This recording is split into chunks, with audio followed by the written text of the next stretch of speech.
À la Maison Marie-Louise que je dirige, on reçoit régulièrement des stagiaires du programme en technique de travail social du Collège La Cité.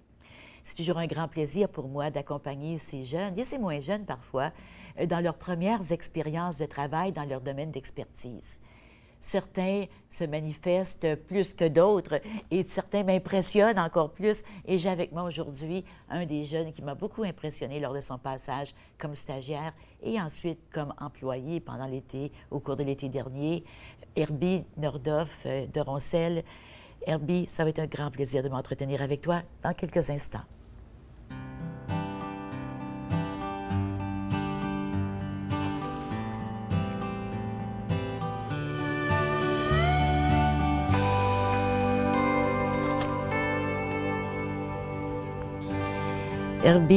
Herbie Nordoff de Roncel a passé 4 mois comme stagiaire à la Cité. Ben, pas à la Cité, mais à la Maison Marie-Louise. Ouais. Ensuite, tu as travaillé avec nous cet été. Maintenant, tu as ton diplôme en technique de travail social et tu es étudiant en criminologie. Ouais. Et là, tu te sauves d'un cours pour venir faire l'entrevue avec moi. Oui. Merci d'être là, Herbie. Bon, bonjour tout le monde. Bonjour Ginette, c'est un plaisir pour moi d'être avec vous aujourd'hui. Puis merci de m'avoir fait part de cette belle invitation. Moi, j'aimerais que tu partages avec nous les expériences de ta vie, une vie qui est riche en toutes sortes de choses. Tu fais plein de choses, tu étudies, tu fais de la musique, tu as un podcast, tu as un site web, tu fais plein de choses. Et ça m'impressionne beaucoup qu'un jeune qui a de 29 ans qui est engagé comme ça dans sa vie. Mais j'aimerais commencer par le commencement. Tu es né en Haïti en 1992. 93. Oui. En 93. Parle-moi de toi quand tu étais petit en Haïti. Quelle sorte de petit garçon étais-tu? Bon, et merci pour les compliments, Ginette.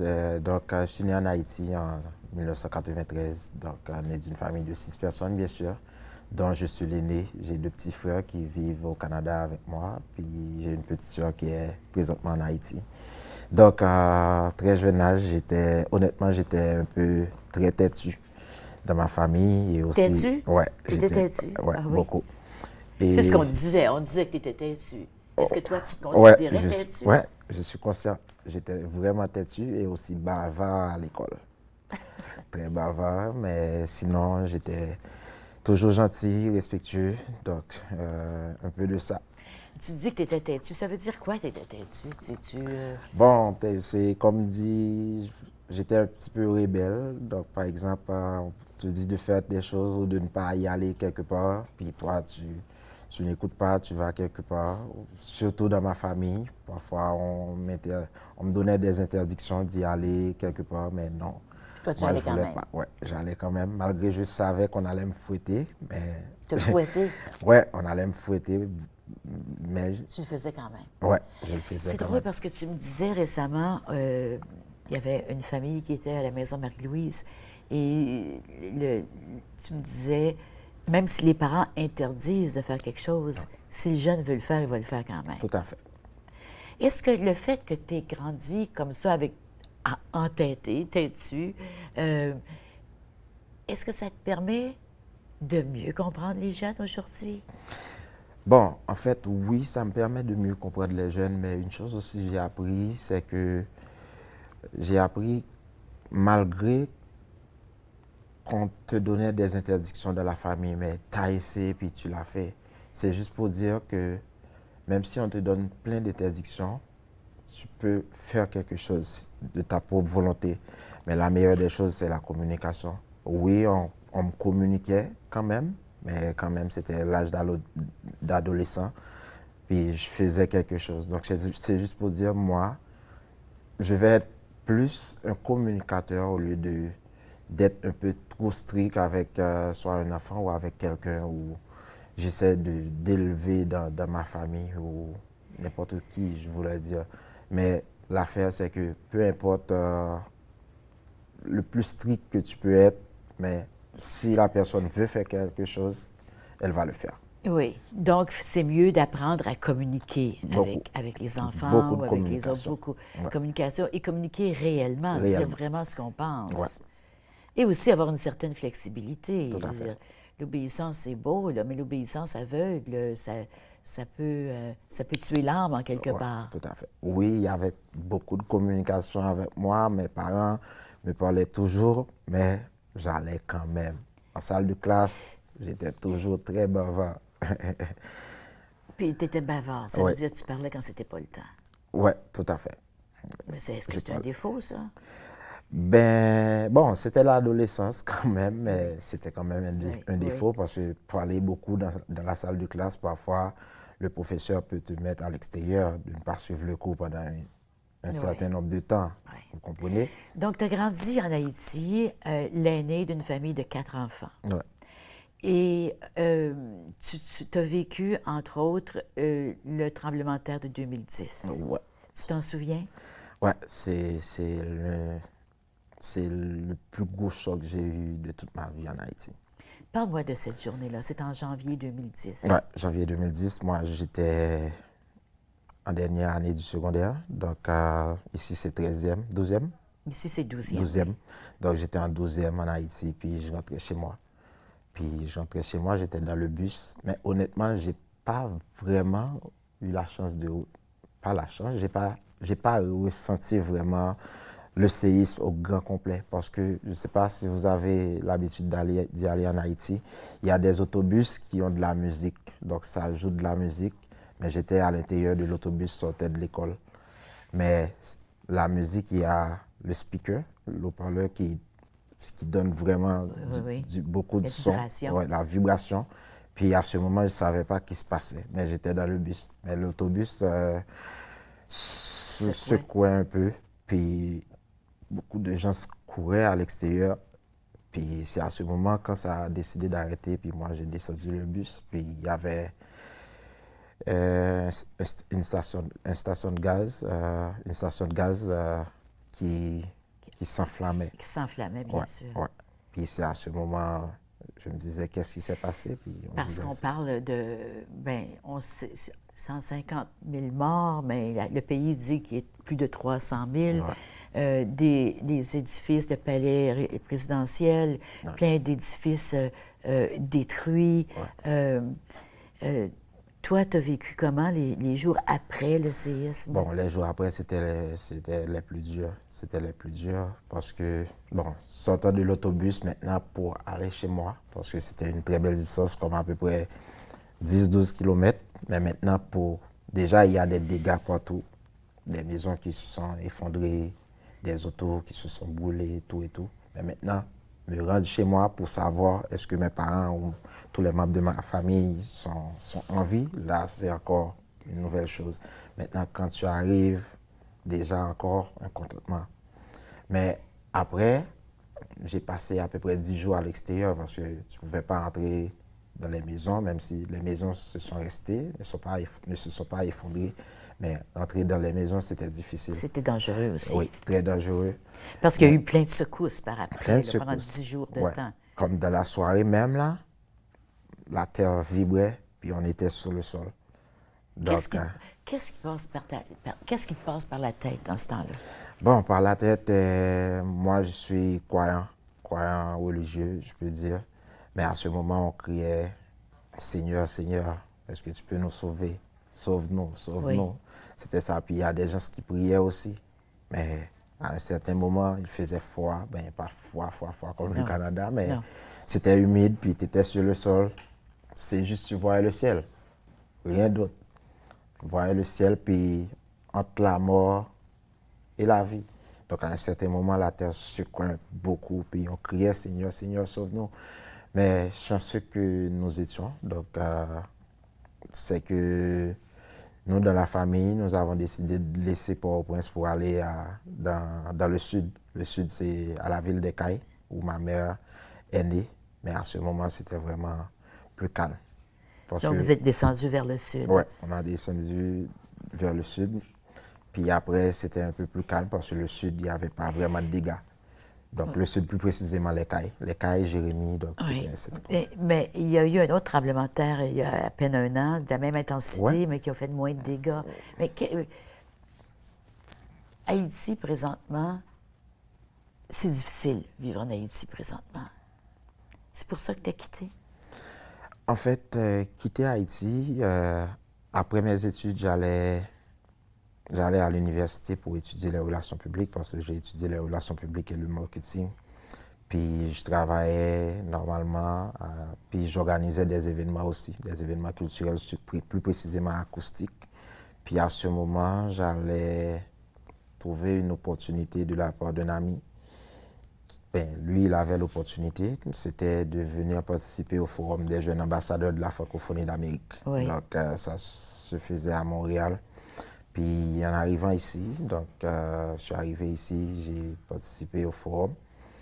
Mais bien avant, en 2013, on allait tirer sur mon père. Donc, on a tiré sur mon père, mais il n'était pas mort.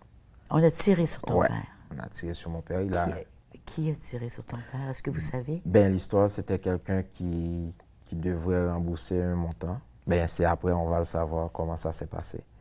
Quelqu'un devrait rembourser un montant qu'il devait. Puis à ce moment, il ne voulait pas payer, puis lui, il voulait tuer mon père. Mais chanceux, mon père était. Donc, Ton père a survécu. Ouais, il a survécu. Ton père a survécu. Donc, les gens prennent la loi dans leurs mains comme ça, là, entre les mains. Ouais. Ils décident que si je ne veux pas payer ma dette, si je te tue, c'est fini. C'est dur, mais ça se passe assez souvent. Puis à ce moment, le fait qu'on avait tiré sur mon père, puis lui, il ne savait pas d'où se provenaient ces trucs. Et à ce moment, en arrivant ici, je me disais, est-ce que je dois retourner en Haïti? Est-ce que je dois rester? Puis la meilleure solution, pour moi-même d'abord, c'était de rester. Puis, oui. Ta famille est impliquée politiquement? Non. Non. Ma mère est entrepreneur, mon père aussi, donc commerçante. Ma mère, mon père, lui, il a son entreprise funéraire. Donc, c'est ça, en arrivant ici, j'ai effectué une demande d'asile parce que j'avais des preuves en main, des preuves tangibles, bien sûr, que ce soit les procès-verbal, les papiers médicaux, tout et tout. Donc, j'avais décidé d'effectuer une demande d'asile. Donc, tu es venu pour le sommet ou des jeunes ambassadeurs des pays francophones. Et c'était à Montréal. Et tu as décidé, rendu ici, de rester. Ouais. Tu as demandé asile, ça a été accepté. Oui. Ça fait combien de temps, ça? C'était en 2013? Non. J'ai demandé l'asile ou... À quelle année tu es arrivé au Canada? 2016. Je suis arrivé le 5 juillet 2016. 5 juillet 2016, ouais. Oui, en effet. En effet. Je suis arrivé le 5 juillet 2016. J'ai passé mon audience en octobre. Donc, on m'a accepté le même jour, oui. La même journée. On m'a accepté. Qu'est-ce qui a fait qu'on t'a accepté si rapidement? Parce que des fois, ça peut être long. Ben, tout à fait. Il y avait des preuves tangibles, bien sûr, mais... Des preuves tangibles de quoi? Ben, le procès-verbal de mon père que ta vie est en danger. Oui. Puis, les papiers médicaux aussi. Et moi-même aussi, j'ai survécu en Haïti aussi. Donc, j'avais toutes ces preuves. Puis aussi, bon, c'est la communication parce que c'est une audience. On te pose des questions pour savoir si vous ne mentez pas ou oui, pas. Oui. Donc, puis ils avaient jugé, bon, le juge, bien sûr, plus précisément, bon, c'était une madame, la juge. Oui, elle avait jugé que tout était correct, puis elle craignait aussi que je retourne en Haïti. Oui. Puis c'est à ce moment on m'avait décidé de... Puis comment tu t'es senti, toi, quand on t'a accepté? Ben, t'es accepté dans un pays comme le Canada. Donc, premièrement, c'est une victoire parce que refuser quelqu'un, ça peut amener un refus dans ton pays. Ben, oui, refuser ta demande d'asile, ça peut amener... Ben, on connaît des gens qui ont été déportés, Voilà. ça n'a pas été accepté, puis qui n'ont pas fait les choses à temps. Tout à fait. Donc, c'est encore de nouvelles choses, de nouvelles méthodes à entreprendre. Donc, j'étais, je ne vais pas dire chanceux, mais c'était bien pour moi, premièrement, de m'accepter comme réfugié. Oui. Puis à ce moment aussi, avec ce procès, mon audience, tout et tout, j'allais régler des papiers pour mes deux petits frères aussi qui sont maintenant au Canada. Oui, aussi. Puis on va aller à la pause. Au retour, on va parler justement de toi qui es ici, mais tu es avec beaucoup de responsabilités parce que tu t'occupes de tes deux frères, pas évident. Ouais. On va aller à la pause, on revient tout de suite. Reste avec nous. D'accord.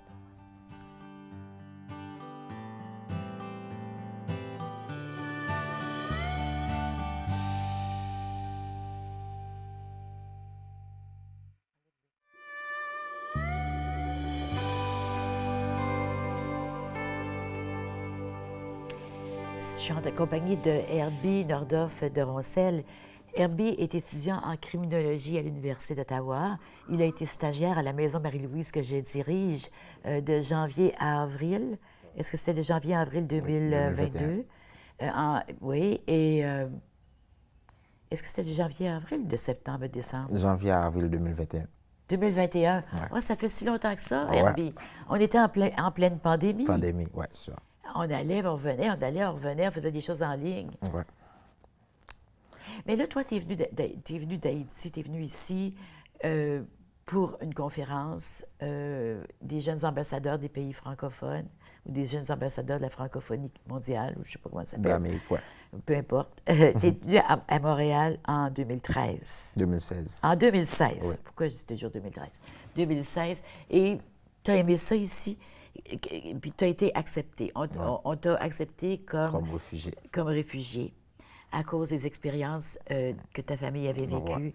Ton père qui avait été... on avait tiré sur lui pour tenter de régler des comptes. Puis là, ta vie était en danger, on t'a accepté. Mais tu t'es pas arrêté là. Tu as appelé tes deux petits frères. Ouais. Mais ici, dans un nouveau pays que tu connais pas, tu te retrouves avec tes deux jeunes frères, puis tu es responsable de la maisonnée. Bon, en fait, oui, on m'a accepté en octobre. Puis en décembre, j'avais mon petit frère, celui qui vient après moi. Lui, il vivait déjà aux États-Unis. Il avait voyagé bien avant moi, mais il n'avait pas de papier là-bas aussi, puis c'était un petit peu difficile pour lui. Puis c'est à ce moment, le fait qu'on avait agréé ma demande à l'immigration, puis je disais pourquoi pas effectuer une demande aussi pour lui, comme ça il peut venir demeurer ici ensemble, parce qu'il y a de l'amour dans ma famille, bien sûr, puis on pourrait se regrouper ensemble. Puis c'est à ce moment, il était venu aussi, puis j'ai effectué les papiers, on a rédigé une histoire, tout à fait les mêmes documents. C'était la même histoire, finalement. Venant d'ici, lui, il était venu. Puis par la suite, lui, il est venu en décembre 2016. Et le plus petit, qui est Peter Lee, lui, il allait venir en juillet 2017, quelque chose, ou août 2017. Donc là, tu t'occupes encore, toi, de la marmaille, là, de la fratrie. Là. Ouais. C'est toi qui s'occupe d'eux. C'est pas des bébés. Non, ils ce ne sont sont pas des bébés, ils travaillent, c'est des jeunes, ils ont des déjà jeunes hommes étudié, mais on est ensemble, je suis plus grand, donc ils sont quand même très, très responsables aussi, mais on est vraiment... Il y a de l'amour là dans ma famille, mais sauf que je suis plus grand, bien sûr, donc... Est-ce que le fait... Es-tu encore, t'es-tu? Non. Non, tu l'es plus? Il y a beaucoup de maturité, oui. Il y a Oui. beaucoup de maturité, donc beaucoup de responsabilité aussi, parce que rester dans un pays où ta maman et ton père et ton papa ne sont pas présents, mais c'est beaucoup de choses. Premièrement, gérer vous-même, mais aussi avec deux frères, gérer les deux frères en même temps. Donc, nous trois, essayons de nous gérer nous-mêmes, donc c'est pas facile. Quels ont été les plus grands défis de ton adaptation ici au Canada? Bon, mon adaptation d'ici, la première des choses, c'est que quand je suis arrivé ici aussi, j'étais arrivé avec l'un de mes meilleurs amis. On était à l'université ensemble. On venait d'ici. Mais lui, il allait se demeurer chez son oncle. Et à ce moment, je n'avais pas vraiment de gens pour me recevoir à Montréal, mais j'avais de l'argent pour payer mon hôtel, tout et tout. Mais c'est mon séjour, bien sûr. Puis c'est à ce moment, j'allais passer du temps avec son oncle. C'était vraiment intéressant qu'il m'accueillait chez eux, mais aussi, ça allait devenir comme une famille, parce que c'était vraiment... On restait dans le même appartement, mais c'était comme une famille. Pour l'intégration, m'accompagner à régler les papiers, me suggérer c'est où y aller pour régler, parce que c'était vraiment ça. Mais le plus gros choc que j'ai eu, c'était vraiment par rapport aux études. Venir avec ton diplôme, c'était difficile pour qu'on accepte que tu travailles dans le même domaine. C'était difficile parce qu'on te demandait plein de papiers, mais aussi, malgré en arrivant ici, je faisais du bénévolat dans le centre, si je ne me trompe pas, le centre communautaire rendez-vous des aînés, c'est à Laval. Oui. Mais c'était difficile pour travailler. Il y a beaucoup d'adaptations. Les gens ne se rendent pas compte, mais premièrement, tu viens avec des diplômes en relations publiques, en marketing qui ne sont pas reconnus ici. Non. Ça, c'est premier choc. Ouais. Deuxième chose, c'est qu'on te dit, il faut que tu fasses du bénévolat. Ouais. Le bénévolat, c'est pas dans tous les pays qu'on fait du bénévolat. Non. Il y a beaucoup de pays, beaucoup de sociétés qui considèrent le bénévolat comme de l'exploitation. Ouais. Donc, dans la tête, il faut transformer ça puis Ouais. dire, oui, je suis en train d'apprendre quelque chose, je suis en train de contribuer, C'est ça. mais en attendant, je ne gagne pas d'argent pour payer mon loyer et Ouais. ma nourriture. Donc, comment tu as jonglé avec tout ça? Ça a été quoi ton premier emploi? Bon, mon premier emploi au Canada, je travaillais pour Vidéotron à Laval, à Montréal, bien sûr. Je crois que c'est sur l'avenue du Parc, si je ne me trompe pas. Du parc, oui. Ouais, donc je travaillais comme conseiller au service à la clientèle. Donc c'est à ce moment que j'ai débuté. J'ai passé à peu près une année là-dedans. Puis à ce moment, le fait que mes deux frères étaient venus, puis on allait déménager pour quitter Montréal pour rester à Ottawa. Donc, tes relations publiques t'ont servi, puisque Vidéotron t'a embauché pour Ouais, service ouais, ouais. à la clientèle. Tout à fait. Mais pour poursuivre avec mes études, c'était difficile. Puis c'est à ce moment que j'allais décider de changer de carrière. Alors, pardon, tu as décidé de changer de carrière. Tu décides, OK, relations publiques, puis je sais que tu as une passion pour les médias. Oui. Tu as une passion pour les médias, tu as une passion pour la politique. T'aimes être au courant des choses, t'aimes réfléchir, discuter. Ouais. C'est typiquement relations publiques, oui, ça. Tout à fait. Typiquement marketing aussi. Oui. Mais toi, tu décides que tu t'en vas en technique de travail social. Oui. En fait, tout à fait. Pourquoi ce changement? On voit ça souvent, hein, chez les... je vois souvent beaucoup... Ben, tu le sais, on rencontre à la Maison Marie-Louise beaucoup de personnes immigrantes.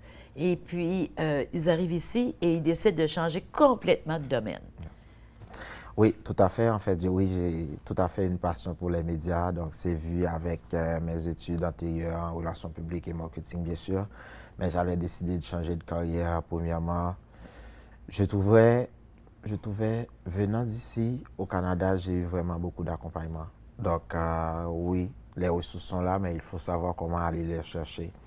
Puis, c'est à ce moment, je disais, le fait que j'ai trouvé beaucoup d'accompagnement, premièrement, pour bien s'intégrer au sein de la communauté, mais bien s'acheminer aussi, c'est encore une nouvelle chose. Puis je me disais, je dois apporter ma contribution au sein de la communauté canadienne, bien sûr. Puis c'est à ce moment que je disais, je dois aller étudier le travail social, parce que le travail social, c'est faire de l'accompagnement. Oui. Puis j'avais décidé d'aller étudier le travail social en technique. Puis maintenant, je viens de compléter encore une mineure à l'Université d'Ottawa en service social. Et là, je continue en criminologie. Ouais. Donc, ta décision d'aller en technique de travail social, c'est vraiment pour redonner ce que tu as reçu. Oui, accompagner les gens. Parce que je sais que beaucoup de personnes viennent de part et d'autres pays, Haïti, l'Afrique, l'Europe, partout au monde. Mais on a besoin des gens aussi pour contribuer au sein de cette communauté. Sinon, il va y avoir beaucoup de déviance, le taux de criminalité, tout et tout. Donc, on a besoin de personnes, de gens pour bien accompagner ces gens. Puis on a besoin de développer un esprit de vivre ensemble tout à aussi. Fait. Ouais. Est-ce que ça a été une découverte pour toi quand tu es arrivé au Canada, puis tu as vu qu'un Canadien, ça peut être d'origine djiboutienne, d'origine marocaine, d'origine haïtienne, d'origine congolaise, de toutes les origines. Ouais. Vraiment, un Canadien, ça vient de partout. Oui. Comment tu as vécu ça? Bon, la première des choses, c'est le multiculturalisme. Donc, le multiculturalisme canadien, c'est vraiment intéressant, c'est important. Premièrement, ça permet de découvrir d'autres cultures, de comprendre d'autres religions, de comprendre le fonctionnement des gens aussi. Donc, c'est vraiment important.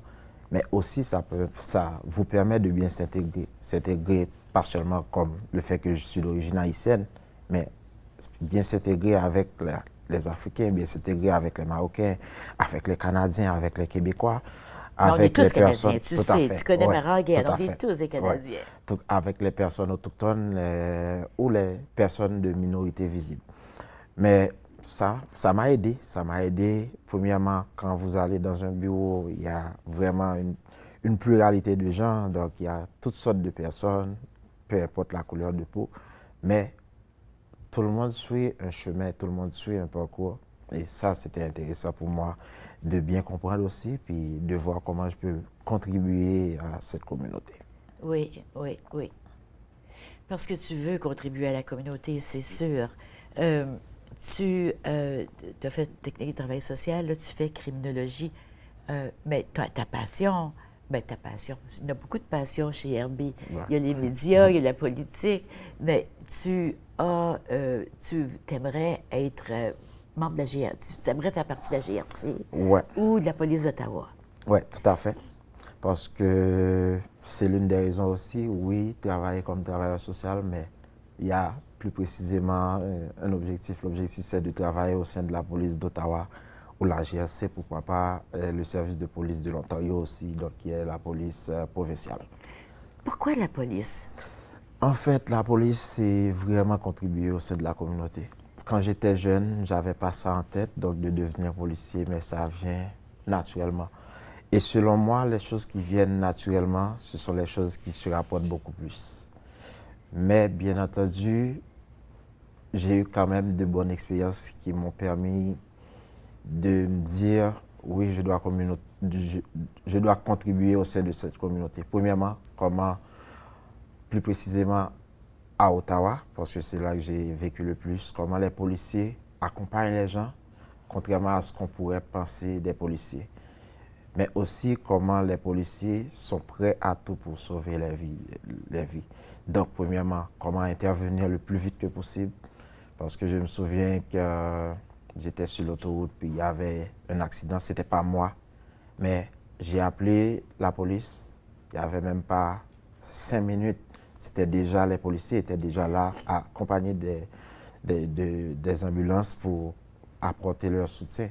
Puis c'est à ce moment que je me disais, oui, je dois contribuer au sein de la communauté, je dois travailler au sein de la police. Je pense que, écoute, chapeau à la police d'Ottawa, hein, parce qu'il y a vraiment cette...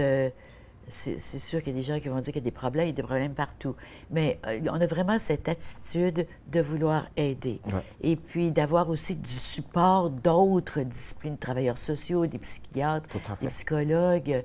Oui, parce que c'est un travail d'équipe, bien sûr. Oui, oui. Puis aussi, ça, j'allais eu une confirmation, c'est par rapport à la dernière fois, dans l'activité des convois, le convoi qui s'est passé Oui, à oui, Ottawa. le convoi des camions, Ouais. oui. Donc, je me disais, comment ils gèrent les gens. Il n'y avait pas de la maltraitance. C'est comment bien communiquer, comment bien s'intervenir auprès des gens pour bien gérer la communauté. Oui. Puis j'ai même eu une conversation aussi avec notre ami Constable Vianney. Constable Vianney et Donc, pour Calixte. féliciter toute l'équipe, comment ils ont pris des mesures, bien entendu, ils ont demandé de l'aide, donc de Kingston, même la Sûreté de Québec, la police de Toronto pour venir ici. Donc, c'était bien. Bien Oui. pour à la fois comment gérer la communauté, mais à la fois comment gérer la situation. Respectueux Ouais, aussi avec beaucoup de respect. des différentes Ouais. personnes. Puis je me disais, après cette situation qui s'est produite à Ottawa, je me disais, cette équipe-là, je dois y faire partie. Tu veux en faire partie. Ouais.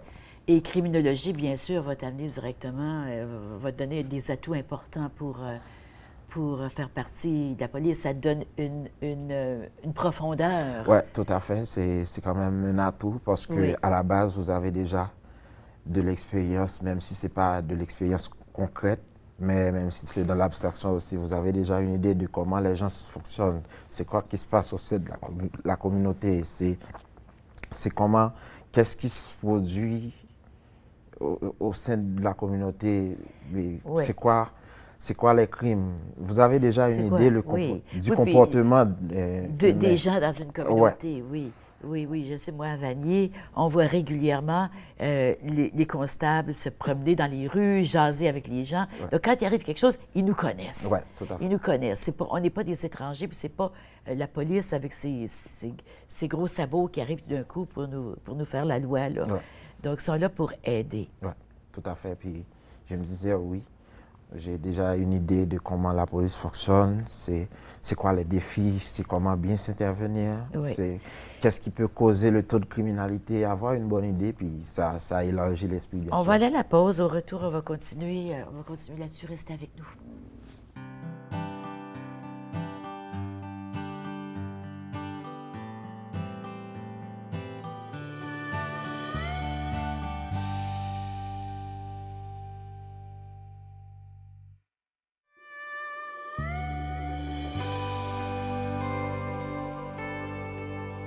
suis en compagnie de Herbie Nordoff de Roncel et je lui demandais pendant la pause, Nordoff, ça vient d'où ce nom-là?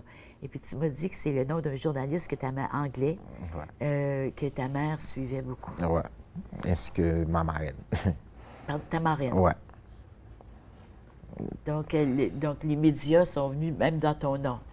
En quelque T'avais sorte, pas le oui. choix. Ben, donc, on parlait avant de ton intégration, les défis que tu as relevés, ton désir de devenir policier, de vouloir contribuer à la communauté. Ouais. Tu n'as vraiment pas mis beaucoup de temps à t'intégrer, hein? Est-ce que tu te sens plus canadien qu'haïtien? Comment tu te sens aujourd'hui? Ou est-ce que c'est un mélange des deux? Si tu voulais dire à quelqu'un, je suis quoi?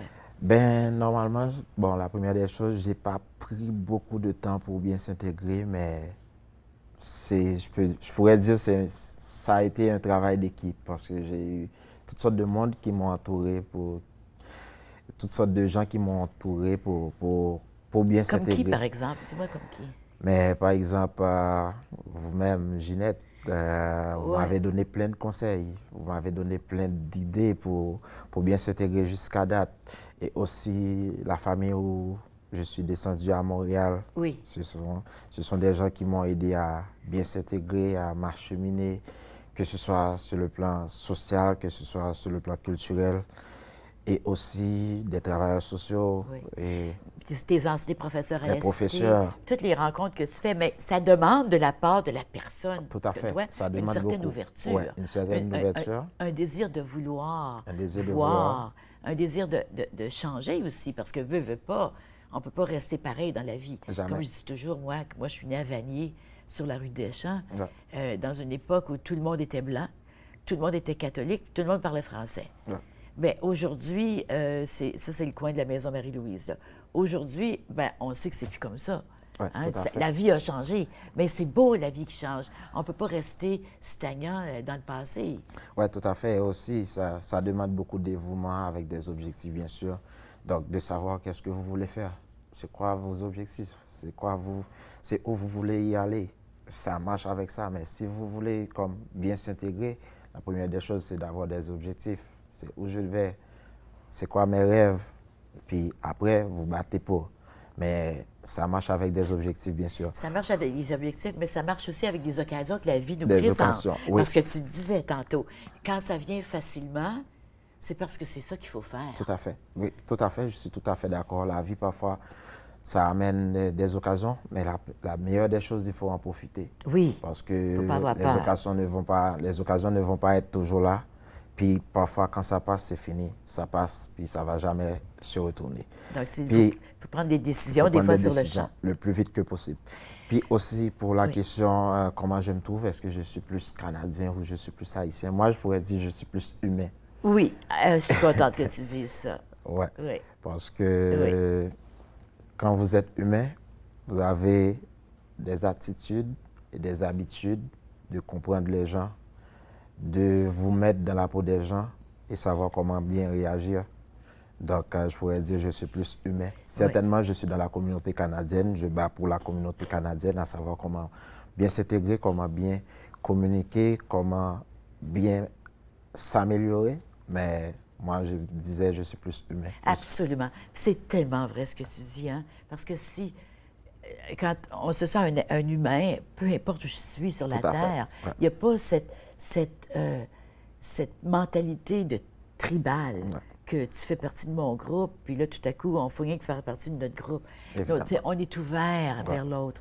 On est ouvert. Moi, je dis toujours, on est tous Canadiens, parce que c'est plus acceptable pour les gens de dire ça que de dire on est tous humains. Ouais. Mais oui, on est tous ensemble dans cette même En vie, quelque sorte, oui. sur une toute petite Une planète. planète.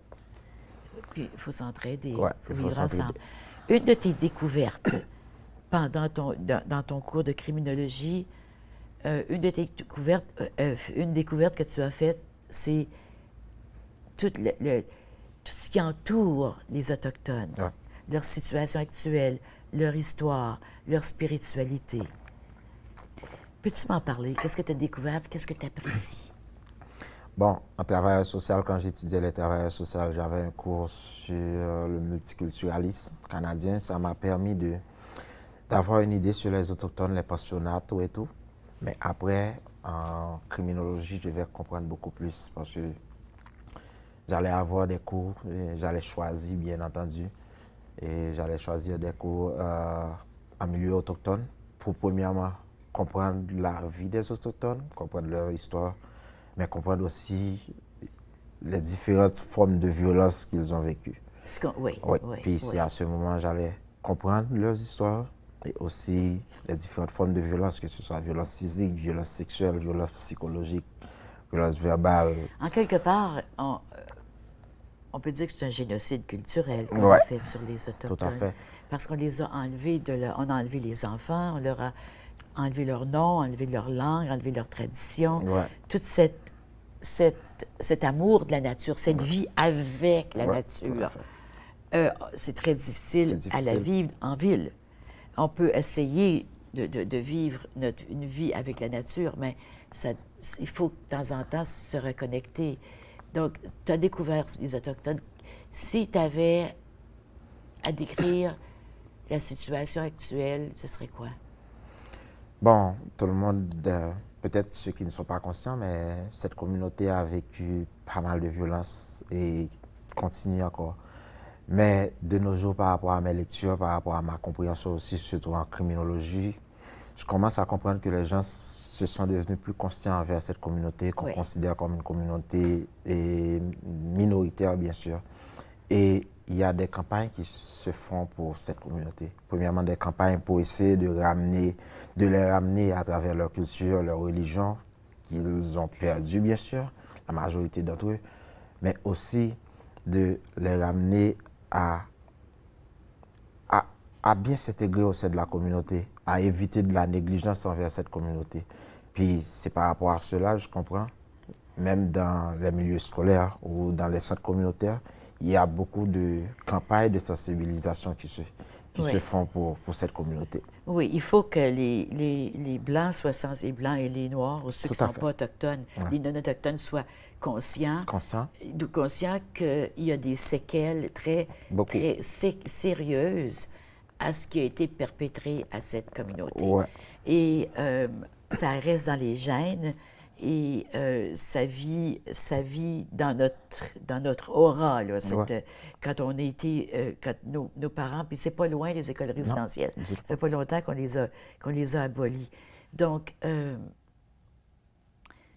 oui, c'est important d'être sensibilisé. Ouais. C'est important de faire de la place pour des personnes comme Dominic Rankin, le grand chef que j'ai reçu la semaine passée, qui a une fondation justement pour aider aux Autochtones à retrouver leurs racines et à vivre dans la paix et dans la joie. Oui, tout à fait. Et aussi de bien s'intégrer, que ce soit dans n'importe institution, que ce soit dans la police d'Ottawa, que ce soit dans la GRC, que ce soit au sein des différents services sociaux, que ce soit le fédéral, le provincial, que ces gens, que cette communauté puisse se sentir à l'aise comme tout le monde. Puis ça demande des changements dans les institutions aussi. Oui. C'est pas rien que de la part des Autochtones, c'est de la part des institutions qui doivent changer. Dis-moi, toi, tu as dit tantôt que tu es religieux. Ouais. Tu crois en Dieu. Ouais. C'est quoi pour toi la religion? Ben, moi, je ne vais pas trop dans la religion, mais plus croire en Dieu. Mais la religion, pour moi, c'est... Tu ne crois pas dans la religion, mais plus en Dieu? Non, oui. Ouais. Donc, plus de la Mais spiritualité. j'ai grandi dans la religion catholique. Aujourd'hui, tu parlerais d'une spiritualité ou tu parles d'une religion? Ben, moi, j'ai grandi dans la religion catholique, où j'ai communié, j'ai confirmé, mais je suis plus croyant en Dieu. Puis pour moi, la religion, c'est comme une forme qu'il y a une communauté qui s'est mise d'accord sur des pratiques, sur comment bien faire fonctionner, puis on adopte les directives, les normes. Pour moi, c'est ça la religion. Puis c'est pour cela que vous allez voir qu'il y a différentes formes de religion et chacun s'adopte soi-même par rapport aux directives, aux normes qu'on lui demande de faire. Donc, que ce soit musulman, que ce soit catholique, que ce soit le protestant, baptiste. Oui. Donc, chacun a sa mission, chacun a sa fonction, chacun a ses directives, les normes à bien s'adapter. Mais la meilleure des choses, c'est que je sais que pour moi, il y a Dieu et Dieu existe bien. Oui. Ouais. Donc, mais pour la religion, ça dépend de la culture, ça dépend. Mais c'est les directives, ce sont les directives, les normes à bien à appliquer. Mais oui, la religion, c'est comme des normes à appliquer, c'est des façons de vivre Ouais. pour Façon se de vivre. rendre à Dieu. Parce que Pour se le rendre à but, Dieu. c'est de se rendre à De Dieu, rendre à non? Dieu, ouais, de se rendre à Dieu. Ouais, Mais il y a différentes façons de se rendre à Dieu. tout à fait. Parce qu'il n'y a rien qu'un Dieu. Ouais. C'est pour cela, ben, c'est par rapport à la religion aussi. Puis j'ai aimé quand vous dites des règles à s'appliquer. Parce qu'il y a des gens, dans leur religion, il faut se mettre par terre. Il y en a qu'il faut se rester debout. Il y en a, il faut fermer les yeux. Il y en a, il faut se laver les pieds avant de manger. Donc c'est différent, mais le plus important, c'est l'amour. C'est d'avoir de l'amour, puis d'être compréhensif aussi. Parce que chacun a sa croyance. Tu peux pas dire à la personne de faire ce que toi-même tu fais. Mais parce que chacun a sa croyance, chacun a sa manière de faire. C'est pour cela aussi, il y en a qui ne croient pas en Dieu, croient pas en Dieu. Mais tu peux pas demander à cette personne de faire ou de croire en Dieu. Ça dépend de la personne. Mais le plus important, c'est l'amour et le respect d'abord. Oui. Ouais. Si je voudrais parler d'amour, mais on ne parlera pas d'amour. Ouais. On va parler de tes héros. Quand tu étais jeune, quand on est jeune, on a des idoles, on a des personnages fictifs ou réels qui nous motivent, qui nous inspirent. En as-tu eu, toi? Ouais. Quand j'étais jeune, très petit, je regardais beaucoup de films. Mais le meilleur. C'est dans le temps que tu étais têtu. Ouais, Là. ouais, très têtu. J'aimais Arnold Schwarzenegger. Ah Schwarzenegger. oui? Ben oui. Yeah, Arnold. Et aussi, il y avait Jackie Chan. Ah oui? Ouais, qui se battait. Qui se battait. Ouais. Et il y en a d'autres aussi. Il y avait Rambo. Ah, là, t'aimais les gars forts. Ouais. Là. Il y avait Hulk. Mais, ouais. Mais sur le point de la musique, j'aimais 50 Cent. Ah oui. Ouais, et j'écoutais beaucoup Bob Marley. Ça, c'est pour les étrangers, mais sinon, avec les artistes en Haïti, le comparateur. Bob Marley, tout le monde écoutait Bob Marley. Oui, oui. Ouais. Donc, ça a été des modèles de jeunesse. Ouais. Ça a été des personnes qui t'inspirent. Ouais, j'aimais beaucoup le karaté. On peut voir, avec les personnes que tu viens de nommer, on peut voir l'impact que ça a eu sur toi. Ouais. Sans même de me rendre compte, bien sûr. Sans même t'en rendre compte. Ouais. Ouais. Donc, j'aimais beaucoup ça. J'aimais beaucoup les films de combat. J'aimais beaucoup ça. Est-ce que tu aimais... T'étais pas un batailleur? Ah, j'étais brigand un peu. Honnêtement. Je dois être honnête. J'étais brigand un peu à l'école. Et quand j'étais... Pas au primaire, oui, au primaire, j'étais vraiment brigand. T'étais un petit paquet de troubles. Ouais, envers mes camarades de classe, là, on se battait toujours. Ah oui? Ouais, mais avec la moyenne, là... Moi, je t'ai vu avec des enfants, toi qui es toujours sérieux, qui étais toujours sérieux comme stagiaire, que tu rencontrais des familles, toujours très sérieux. Puis tout à coup, il y a des enfants qui sont là, puis là, tu te mets à danser, puis à chanter, puis à les faire rire, puis eux chantent, puis dansent avec toi. Ouais. C'est un changement. Mais avant, c'était totalement différent. Puis je ne sais pas d'où ça se provenait, mais j'étais vraiment brigand. Et on se battait toujours. Toujours, on appelait mes parents pour venir à l'école. Pour aller te chercher à l'école. Aller me chercher. Même au secondaire, c'était comme ça. Mais la meilleure des choses, c'est que je vais apporter une bonne manière, une bonne moyenne. Ça, oui. Oui. Ouais. Mais en grandissant, surtout... Après le secondaire, tu es devenu sérieux. Ouais, ça s'est produit graduellement. Puis graduellement, venir au Canada aussi, responsable, jamais eu de problème ici. Tu t'es jamais battu ici? Jamais battu ici, jamais eu de conflit aussi. Donc, parce que ma famille, en quelque sorte... Tu ne peux pas appeler ta mère en Haïti. Non, parce que ma famille aussi, c'est une famille assez calme, assez respectueuse. Oui. Tout le monde a le respect pour ma famille, mon père, ma mère. Tes frères? Mes deux frères qui sont ici, ta petite ma petite sœur, soeur elle est en Haïti, elle viendra bientôt. On s'en va à la pause, on revient dans quelques instants. Au retour, on va parler de ton site web, de que tu es. Puis c'est aussi, il y a un podcast, et Ouais. plein de projets dans la tête d'Herbie. Reste avec nous.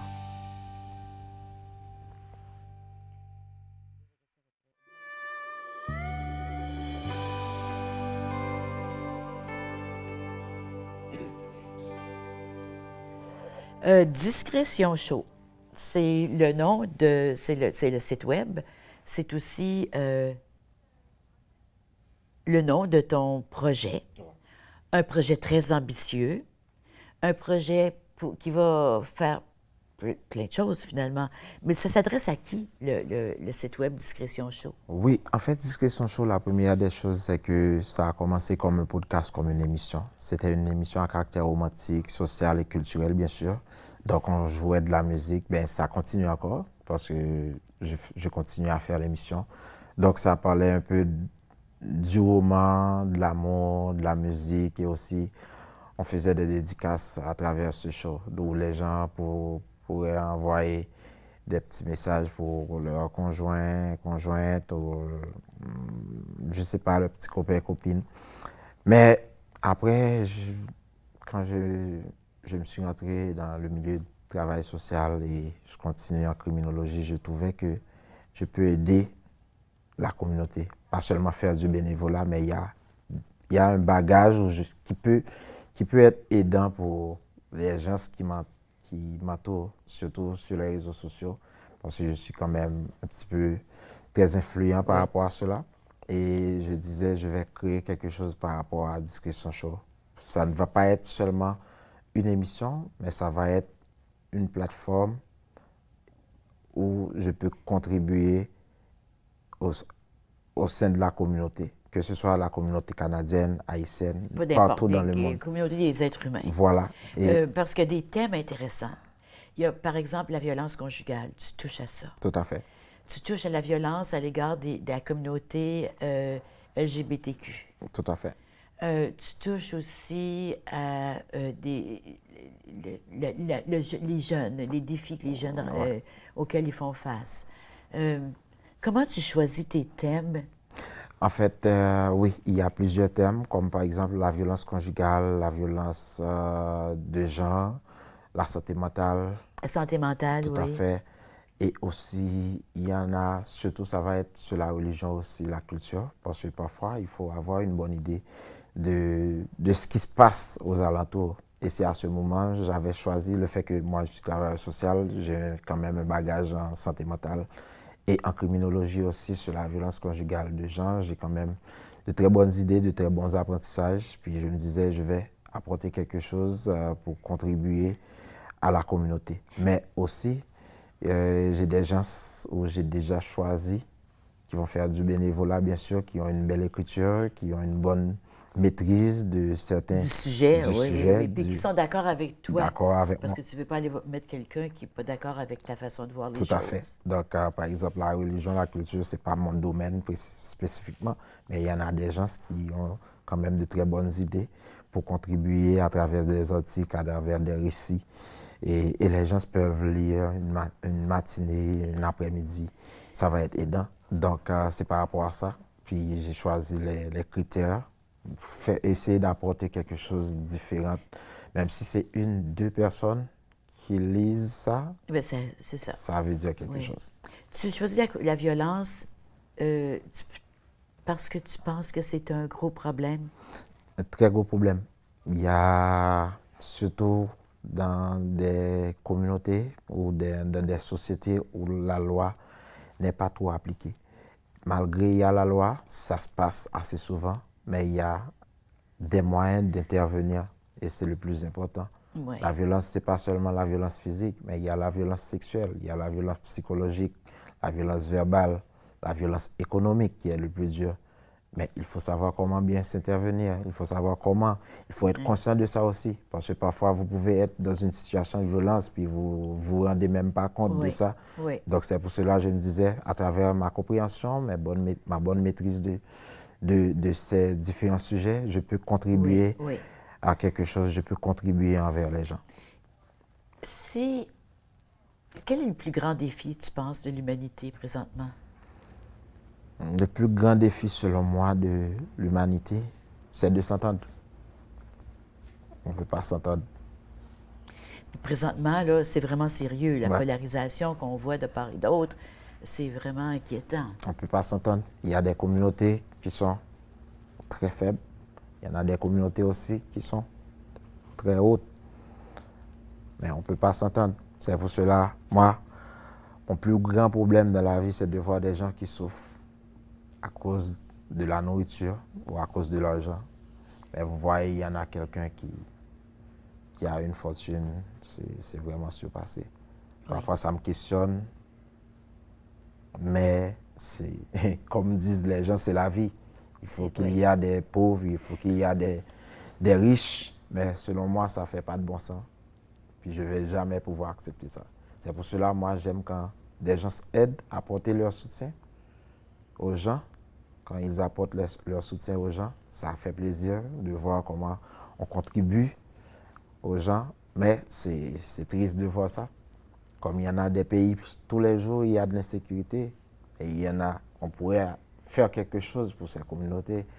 Mais après, je comprends aussi, il faut qu'il y ait des hauts, des bas pour telle institution Oui, parce fonctionne. qu'on ne grandit jamais si on n'a pas de problème, si on ne rencontre pas des défis. Ouais. Les défis de la vie, il faut savoir les relever pour être capable de grandir. Ouais. Si toi, tu n'avais pas eu de défis, tu ne serais pas rendu où tu es rendu aujourd'hui. Ouais, tout à fait. On ne peut pas vivre dans la ouate tout le temps. Par contre, la justice sociale, c'est vrai que ça fait mal au cœur. Ouais. Et on a tous un rôle à jouer. On est tous responsables du bonheur de l'autre.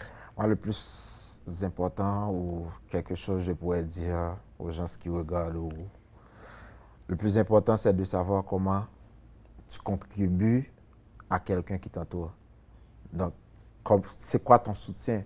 Parce que si tu vis que pour toi-même, tu ne vis pas. As-tu l'impression qu'on vit dans un monde, dans un monde où les gens vivent pour soi-même? Ça arrive. Oui. Je crois que c'est Youssoupha qui a dit on vit dans un monde à l'envers. Le monde est à l'envers selon moi. Ouais, parce que... Puis toi, tu veux contribuer à le mettre à l'endroit. Ouais. Donc, Dans ton petit milieu. Ouais. Moi, dans chacun. du moment que je contribue à quelqu'un, comme par exemple en service social, j'ai eu la chance d'intervenir pendant le séisme des Kaila, où il y a des gens qui voulaient se suicider la même soirée. Mais j'ai fait mon intervention à travers le téléphone. J'ai dit, passe-moi la personne, je veux lui parler. Je veux lui dire quelque chose, puis faire une séance thérapeutique avec cette personne. J'ai beaucoup fait ça. Bravo. J'ai changé pas mal. J'ai fait des podcasts sur la violence conjugale. Il y a des gens Écoute, qui... on va aller voir ton site web. Allez voir le site web Discrétion Show. Il y a même une casquette qu'on peut acheter. Merci beaucoup aujourd'hui pour ta générosité, pour ta grande présence aujourd'hui, Herbie. C'est un grand plaisir de te connaître, c'est un grand plaisir de travailler avec toi. Merci. Et puis un grand plaisir de te recevoir ici aujourd'hui. Bon, la première des choses, je dois vous remercier, Mme Gatton, de m'avoir invité et aussi toute l'équipe de la télé de la merveilleuse équipe. Moi, je vous dis, je vous souhaite une bonne fin de journée. Je remercie Herbie en votre nom, puis je vous souhaite tout l'amour du monde. Merci. Merci. Merci beaucoup.